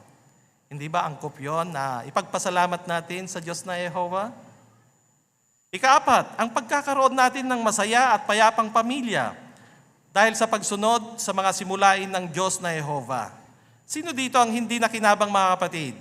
Nung ikinapit po ninyo ang mga papel bilang asawang lalaki, asawang babae, magulang o anak, ayon sa ipinasulat ng Diyos na Jehovah na mga tagubilin, na mga papel natin sa loob ng kongregasyon o ng loob ng pamilya. Hindi ba yan ang pwede nating ipagpasalamat rin sa Diyos na Jehovah? Take note, hindi inaasahan ni Jehovah na maging perfect ang pamilya natin ngayon dahil nabubuhay tayo sa mga huling araw. Hindi niya sinabi na magkakaroon tayo ng perfect family na wala nang kahirapan na anumang hamon na mapapaharap sa atin, no? Pero kung patuloy tayong magkakapit, kahit pa tayo ang nagkakapit doon sa mga simulain na ito sa loob ng ating pamilya, dahil yung ating pamilya ay isang religiously divided family, magiging totoo sa atin ang paglalarawan ng Isaiah 48:18 sa dulong bahagi nito nang sabi, ang kapayapaan mo ay magiging gaya ng ilog, at ang katwiran mo ay magiging gaya ng mga alon sa dagat. Karapat-dapat rin yan na ipagpasalamat natin sa Diyos na Jehovah. Kaya tunay, no, na napakarami tayong pwedeng ipagpasalamat sa Diyos na Jehovah. Ngayon, didakuan na natin yung panghuli na katangian na mahalagang linangin ng bawat isa sa atin. Pagtitiwala. Saan tayo pwedeng magtiwala bilang mga matuwid? Well, makapagtitiwala po tayo doon sa mga pangako ng Diyos na Jehovah. Kagaya ng buhay na walang hanggan. Ang iba ay sa langit bilang kasamang hari ng Panginoong Jesus. Ayon yan sa 2 Timoteo 4:8. Nasambit ito ni Pablo nang sabi niya, mula ngayon, may nakalaan ng korona ng katwiran para sa akin na ibibigay ng Panginoon, ang matuwid na hukom bilang gantimpala ko sa araw na iyon. Pero hindi lang sa akin, kundi sa lahat ng nananabik sa kanyang pagkahabag. Sino yung mga kasama niya? Yung 144,000. At tunay na sila ay makapagtitiwala kasi ang ilan ay nandoon na at nakokompleto na ang 144,000. Pero ang karamihan dito sa lupa, kapag ginawa na itong paraiso, well, dito tayo, no? Tatamasahin natin ang buhay na walang hanggan, na wala ng pagkakasakit, wala ng pagtanda, meron kang sariling bahay, at maraming mga pagpapala na ibibigay ng Diyos na Jehovah. Magkakaroon ng kapayapaan. Kaya nga sabi doon sa awit 37:29, ang mga matuwid ang magmamay-ari ng lupa at titira sila roon magpakailanman. At yan mismo yung pinananabikan po natin. At lahat tayo ay nagtitiwala, kaya nga ito yung dahilan kung bakit tayo nandito, upang sa gayon ay maibilang na matuwid. Pero bukod sa buhay na walang hanggan, ano pa ang pwede nating ipagkatiwala o magbigay ng pagtitiwala sa Diyos na Jehovah? Kaya yung pagsasaya natin dahil literal ng matutupad yung Isaiah 26:19. Ano ba ito? Pakisuyo. Buksan muli sa inyong Biblia. Isaiah 26:19.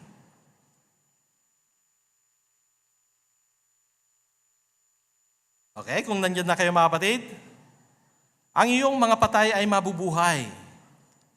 Ang mga bangkay ng bayan ko ay babangon. Gumising kayo at humiyaw sa kagalakan, kayong mga nakatira sa alubok. Dahil ang hamog mo ay gaya ng hamog ng umaga at hahayaan ng lupa na mabuhay ang mga patay. Well, inilarawan dito ni Propetang Isaias ang nakakaantig damdamin na pagkabuhay muli. At tunay na nakakaaliw ito. Bakit natin nasabi? Dahil ang mga patay ay nasa pinaka-safe na kalagayan. Gaya ng isang sanggol na ipinagsasanggalang sa loob ng kanyang bahay-bata ng ina. Oo, ang pagpapahinga sa libingan ay ganap na iniingatan ng walang hanggang memorya ng Diyos na Jehovah. At darating ang panahon na sila ay gigisingin ng Diyos na Jehovah. Di magtatagal ay bubuhayin silang muli. Ano pat papasok sa isang maligaya at malugod na naghihintay na daigdig na kagayang-kagaya ng pagbati ng isang maibigin at naghihintay na pamilya sa isang bagong silang na sanggol. Kaya masasabi po natin na may pag-asa maging sa harap ng kamatayan. Excited na ba kayo na magkaroon ng napakalaking reunion na makasama natin ang mga minamahal natin sa buhay? Pero bakit tayo makapagtitiwala mga kapatid na mangyayari ito? Yung pagpalakpak nyo kanina ay talagang nananabik kayo na magkaroon na ng reunion sa mga mahal natin sa buhay. Pero bakit tayo makapagtitiwala na mangyayari ito? Bueno, matutulungan po tayo kung tingnan natin yung mismong konteksto o kaya yung mismong konteksto ng Isaiah 26:19. Kasi yung kalagayan noon, nung sinambit ni Propeta Isaiah po ito, ay noong panahong bihag pa sila sa Babylonia. Excited rin silang matupad yung inaasahan nilang pagbabalik sa Jerusalem. Itunulad sila sa babaeng malapit ng mga anak, na bagaman mamimilipit iyon sa sakit, pero inaasahan naman niya ng kaginhawaan at tulong mula sa Diyos na Jehovah, at alam niya na siya lang ang makapaglalaan nito. Well, alam niyo ba na natupad ito noong 537 BCE, nang makabalik ang bayan ng Diyos sa kanilang lupang tinubuan? Dumaan sila sa daan ng kabanalan. Sabik na muling itayo ang templo at isauli ang tunay na pagsamba. Alam niyo rin ba na natupad ito sa ating panahon? Noong 1919, muling natupad ang spiritual na diwa nito dahil muling ibinangon ang dalisay na pagsamba. Kaya ang ibig sabihin nito, tinupad ni Jehovah yung pangakong ito noon at nangyari na. At yung literal na pagkabuhay muli ay mas lalong higit na tutuparin niya sa malapit na hinaharap. Kaya kapag bulay-bulayin natin yung ulat ng Biblia na ito kung paano tinupad ng Diyos na Jehovah ang kanyang mga ipinangako, nagbibigay ito ng tunay na pagtitiwala sa Kanya na anumang mga ipinangako niya, kagaya ng pagkabuhay muli ng mga patay, para sa mga minamahal natin sa buhay ay tunay na mga ngatupad. At hindi ito isang panandali ang reunion.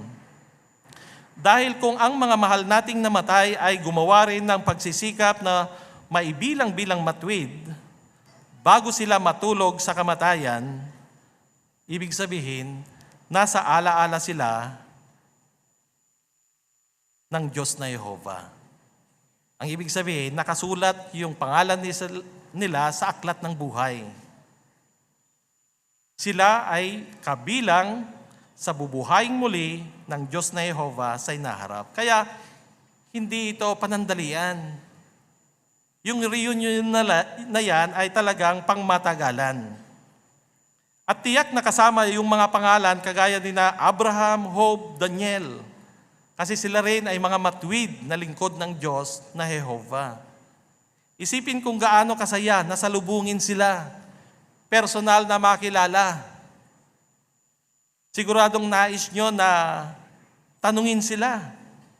Kaya naisip nyo na ba kung ano ang itatanong nyo kay Abraham, kay Job, kay Daniel, kay Noe? Paghandaan na natin ito. Napakasayang kaganapan ito.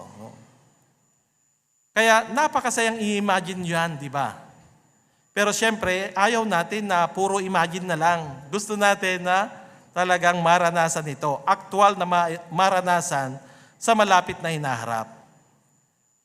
Kaya para mangyari yon, ano yung dapat nating tiyakin? Kailangan nating tiyakin na manatiling gising sa ngayon. Upang sa gayon, anumang mangyari, kung hindi ka man nakatawid sa bagong sanlibutan dahil sa pagkakasakit o pagtanda, meron namang pagkabuhay muli. Pero sana, nais nating lahat na makatawid doon. Upang sa gayon, saksihan yung napakahalagang pangyayari na ito. Well, kung babalikan natin ulit yung bantay na nasa cover picture ng inyong yung mismong program natin mga kapatid, well, ipagpalagay na kayo ito. Imagine nyo mga kapatid na kayo ito. No? Well, magdamag na kayong gising. Pagod na. Binibilang nyo na ang bawat minuto dahil gusto nyong huwag makatulog bago matapos ang inyong toka sa pagbabantay. Okay. Na-imagine nyo na ba? Well, ganyan ang kalagayan natin ngayon. Habang papalapit ang kawakasan ng sistema ng mga bagay, syempre, pinaglalabanan rin natin yung iba't ibang mga pagsubok na tila para bagang nilalabanan ng isang bantay yung kanyang pagiging gising, no? Yung kanyang antok, yung kanyang pagod. Ganun rin tayo. At tamang-tama dahil kagaya ng ipinahiwatig kanina, may mga kalaban rin tayo. Maalala ninyo yung 3 S na kalaban po natin? Si Satanas, ang sanlibutan, at yung ating sarili. Noon pa man, hanggang ngayon, yan pa rin ang kalaban natin. Halimbawa kay Satanas, sinisikap niyang patulugin ang mga tao ngayon sa spiritual para hindi sila magbigay pansin. Kaya nga karamihan sa mga napapangaralan natin ngayon, kahit gaano pa kahusay yung pagtuturo natin, well, hindi sila nagbibigay pansin. Kasi binulag sila ni Satanas na Diablo. Ika nga ay nais niya na i-inject sa kanilang isipan na talagang yung katotohanan na namamahalan na si Kristo ay hindi totoo. Nililinlang niya sila na aayos pa yung kalagayan sa daigdig, na magkakaroon pa ng kapayapaan at katiwasayan, bunga ng pagsisikap ng tao, hindi yung gobyerno ng Diyos. Bagamat hindi tayo mapaniwala sa mga panlilinlang na ito, pero pwede ba tayong maapektuhan? Oo. Pwedeng maging sagabal sa ating pagbabantay ang kawalang interes ng iba. Baka napapalungkot ka na kasi paulit-ulit na lang na kinokobrehan natin ang ating territory. Pero ganun pa rin, wala silang response. Pwede nitong maapektuhan rin yung pangmalas natin hinggil sa pagkaapurahan ng ating gawaing ministeryo. Pero huwag tayong palinlang. Patuloy na labanan natin yung propaganda ni Satanas na Diablo. Kamusta naman ang sanlibutan? Inuudyukan naman ng espiritu ng sanlibutan ang mga tao para antukin sa espiritual. Ang mga tao ngayon ay abalang-abala sa kanilang mga pang-araw-araw na gawain, kaya hindi sila palaisip sa kanilang espiritual na pangangailangan. Nakapokus sila ngayon doon sa pagpapayaman, sa mga material na mga bagay, at yung mga pang-akit ng sanlibutan na ito. Yung mga umuubos panahong paglilibang o kaya social media. Pero muli, pwede tayong maapektuhan rin yan. Kahit ang karaniwang mga bagay sa buhay gaya ng paghahanap buhay o paglilibang ay maaaring makasagabal sa ating tyokratikong mga gawain. Baka mawala rin yung pagkadaman natin ng pagkapurahan. Ang pagtutuon ng pansin sa mga bagay na ito ay pwedeng maging tila nagpapaypay sa atin upang sa gayon ay antukin tayo sa espiritual. Kaya huwag palinlang sa sanlibutan ito. Nais nating labanan ang impluwensya ng sanlibutan. Pangatlo na kalaban natin ay ang ating sarili. Oo, maaaring painahin ng di kasakdalan natin yung determinasyon nating manatiling gising.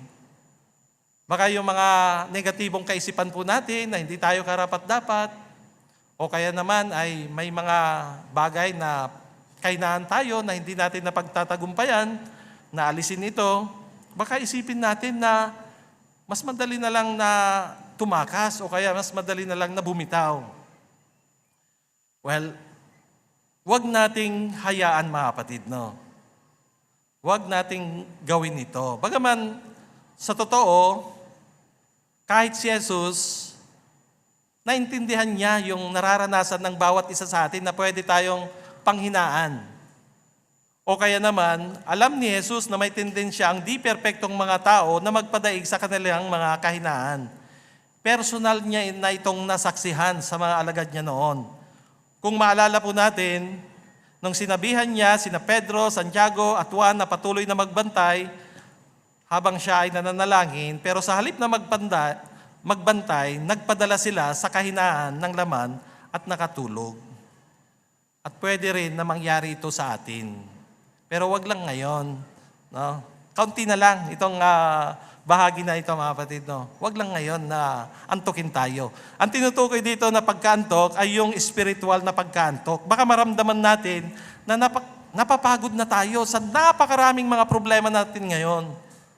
Baka nararamdaman natin na hindi na natin mapagtagumpayan yung mga problema na ito. Pero huwag magpadaig. Patuloy lang na labanan. Yamang alam na natin yung mga hamon, mas makakagawa tayo ng mga paraan upang maging mapagbantay. Mag-ingat tayo na mawala ang focus natin at antukin sa spiritual. Ano ang pwede mong gawin? Well, patibayin mo ang iyong pagtitiwala sa Diyos na Yehova. Patibayin mo sa pamamagitan ng pagsusuri sa mga hula sa Biblia at yung mga katuparan nito. At tunay na mapapalakas ang bawat isa sa atin. Kabilang dito, yung mismong nangyayari ngayon na pagsulong sa organisasyon. Yung hula sa Hagay 2:6-7, hinggil sa pag-uga sa lahat ng bansa. Tiyak na bahagi tayo sa pag-ugang ito dahil inuugnay ito sa gawaing pangaral. Taglay ng anong resulta? Sa verse 7, sinabi doon na ang kayamanan ng lahat ng bansa ay darating at pupunuin ang kaluwalhatian ng bahay ni Jehovah. At ito naman talaga ang nakikita natin. Yung kayamanan na ito ay tumutukoy sa mga wastong nakaayon sa buhay na walang hanggan. Nagiging effective yung gawaing pangaral po natin. Makikita po ninyo na maraming nagpapabautismo.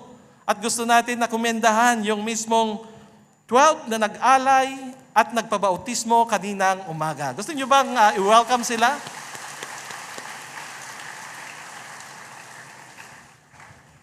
Pero kahit kayo, mga kapatid namin, no, sa mga pagsisikap, yung pagka naririto nyo ay patunay na talagang gusto nyo, nananabik kayo na hintayin ang paghatol ng Diyos na Yehova. Kaya nga gusto nating komendahan yung mga pagsisikap po ninyo. Ang ilan po sa inyo ay maaaring gumising pa ng maagang maaga para makarating sa bulwagan na ito. Ang ilan ay maagang nagluto. Ang ilan ay nag-off sa kanilang mga trabaho. Gusto niyo bang pasalamatan ang inyong mga sarili sa inyong mga pagsisikap, mga kapatid? Well, gusto rin nating pasalamatan yung mga departamento na nagsaayos para maging mahusay yung mga programa natin sa araw na ito. Gusto niyo bang pasalamatan sila?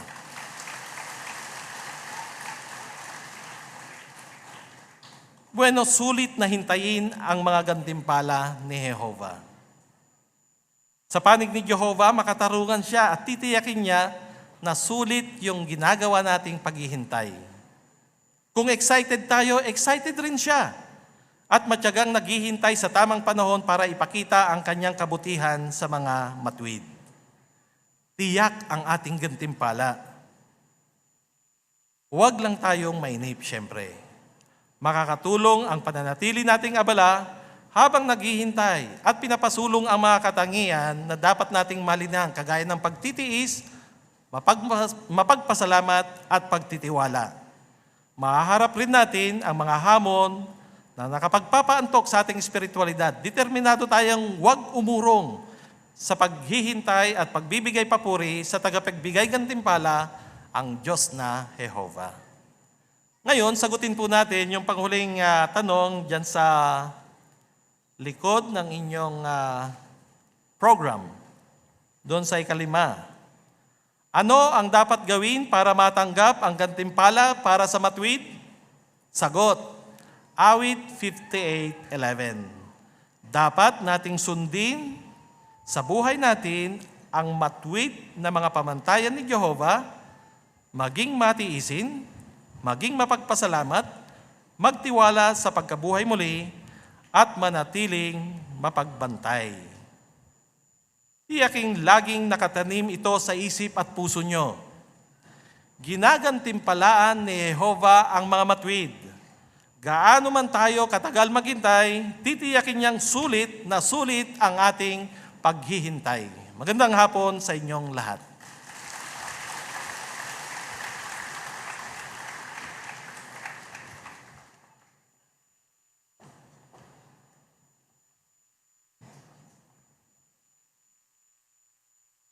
Salamat, Brother Oliva. Napatibay ng payag mo ang buong programa ng araw na ito ang determinasyon naming hintayin ng may pananabik ang katuparan ng mga pangako ni Jehovah. Talagang sulit na hintayin ang mga pagpapalang ito. Ang bilang ng dumalo sa panghapong sesyon ay 2,523.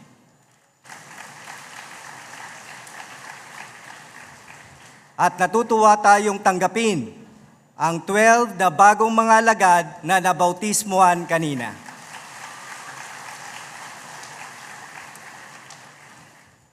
Malaking pag-isikap ang ginawa para sa asembleyang ito ay maging isang nakagiginhawang espiritual na okasyon. Pinahalagaan din natin ang ating maayos na assembly hall at ang lahat na nangangasiwa at nagmamantini nito. Gusto ba ninyong pasalamatan ang lahat ng tumulong para maging matagumpay ang ating asembleya?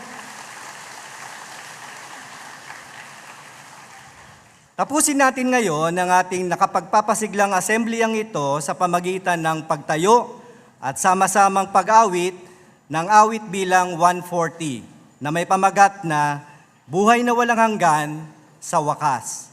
Pagkatapos ay kakatawanin tayo ni Brother Oliva sa pansarang panalangin. Muli, awit bilang 140.